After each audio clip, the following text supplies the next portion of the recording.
Come back to my channel. तो मैं आज आपको शॉर्ट नोट में क्या क्या हमें पढ़ना है ये बताने वाली हूँ। चलिए देखते हैं।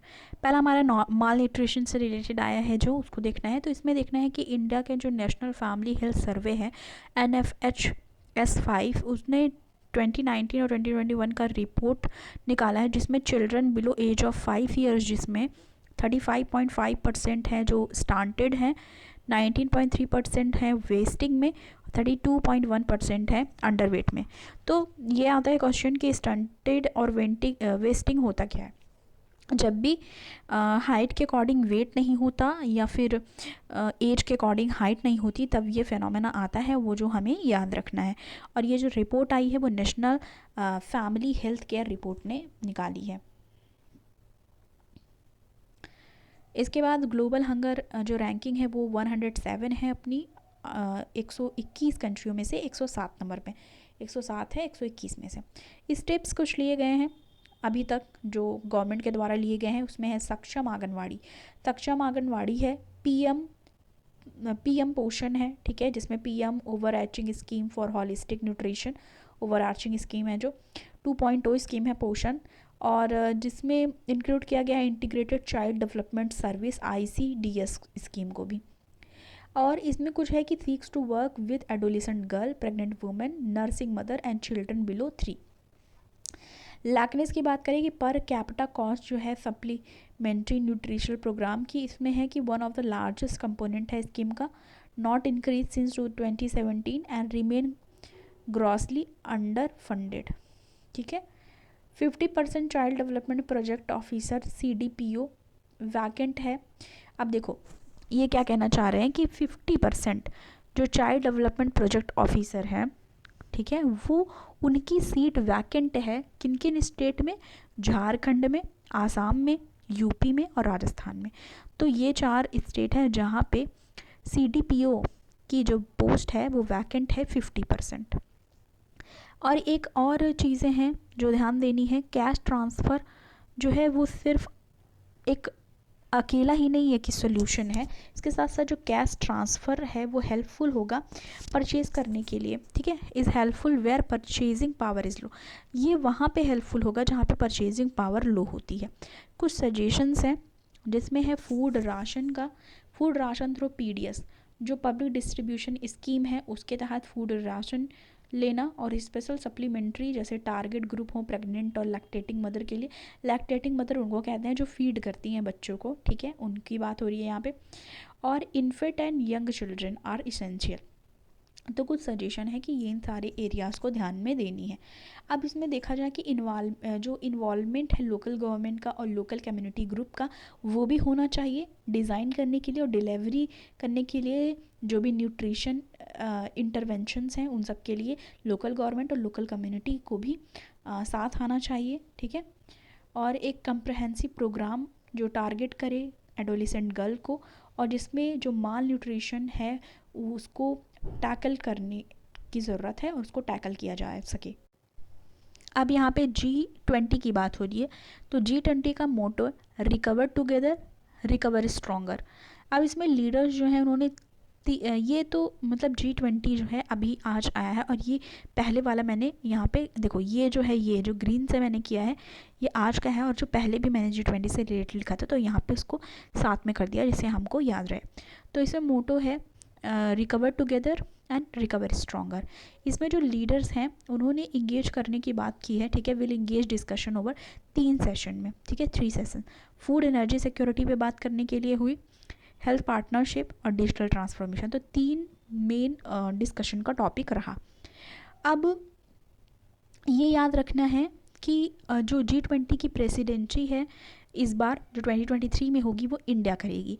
तो जो moment of India ascent of G20 presidency है वो कौन साइड कर रही है कंट्री के 75th ईयर ऑफ इंडिपेंडेंस के साथ, यानी कि G20 की प्रेसिडेंसी इंडिया को मिली और साथ ही साथ 75th ईयर्स ऑफ इंडिपेंडेंस भी होगा, यानी कि स्वतंत्रता के 75वें साल में हम मतलब 75वां साल मनाएंगे, ठीक है। और हमारा G20 की भी हम प्रेसिडेंसी करेंगे।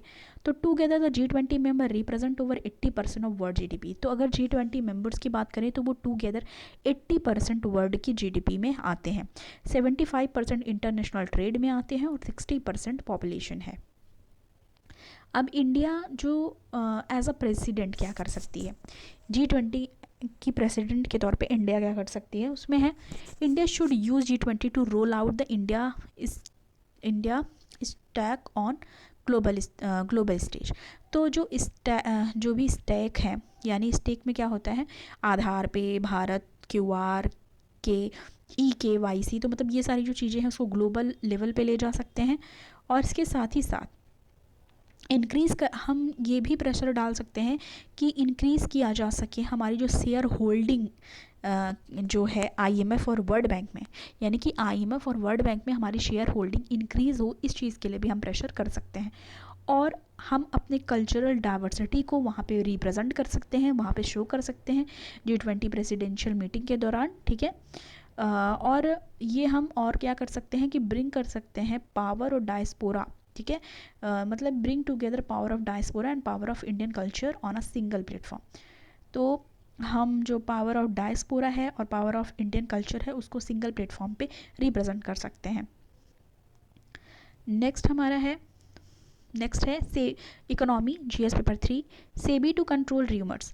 तो सेबी जो कुछ मेजर्स ला रही है जिससे वो कंट्रोल करेगी जो अफवाहें, जो र्यूमर्स फैलते रहते हैं उस चीज़ को। इसमें है to propose measure are directed towards preventing false market sentiment और impact on security of a company.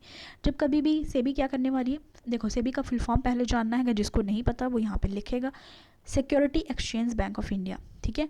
तो इसमें ये करने वाली है कि जो फॉल्स मार्केट सेंटीमेंट हर्ट होते हैं, इम्पैक्ट जो पड़ता है सिक्योरिटीज़ पे और कंपनियों पे, तो वो सारी चीज़ें सेबी ध्यान देगी।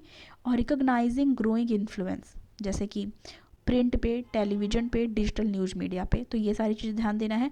और argue that companies need to keep pace and ensure any rumours are verified और रिफ्यूटेड, ये सारी चीज़ें भी ध्यान देगी सेबी। इसके बाद एक चीज़ और है, argues that company need to keep, हाँ तो ये हो गया।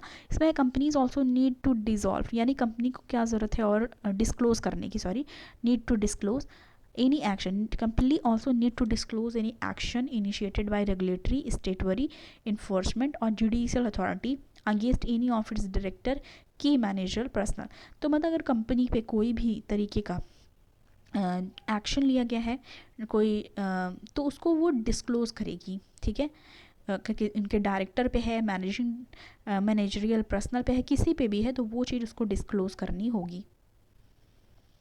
उसके बाद हमारे ला नीना एल नीनो से रिलेटेड आ गया। तो पहले हमें जानना है कि जो ला नीना है वो पॉजिटिव मानसून होता है इंडिया के लिए, ला नीना, और जो एल नीनो होता है वो नेगेटिव मानसून होता है। अब देखो इसमें बात है कि सी सरफेस टेम्परेचर की जो वेरिएबिलिटी है इंसो की, ठीक है, वो अकर करती है ऑलमोस्ट 4 डिकेड्स में,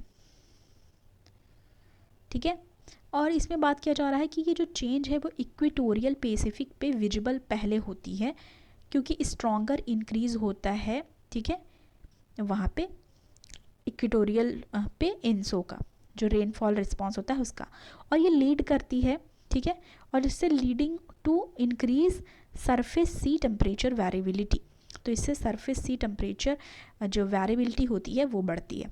अब इंडिया पे क्या इम्पैक्ट होता है, अल नीनो का इम्पैक्ट ये होता है कि वीक रेनफॉल होता है और मोर हीट होती है, मतलब हीट ज़्यादा होती है और रेनफॉल भी कमज़ोर होती है। वाइल जो ला नीना है वो इंटेंसिफाई करती है रेनफॉल को across south Asia, particularly India के जो नॉर्दर्न वेस्ट और बांग्लादेश का एरिया है वहाँ पे। और अगर प्रेजेंट टाइम की बात करें तो इंडिया जो है वो रेस्ट ऑफ ग्लोब में विटनेस कर रही है एक्सटेंडेड ट्रिपल डिप ला नीना का। तो ट्रिपल डिप ला नीना का इंडिया इस समय प्रेजेंट पे महसूस कर रही है। तो ये था हमारा द हिंदू के जो शॉर्ट नोट हम बनाते हैं उसका एनालिसिस। Thank you.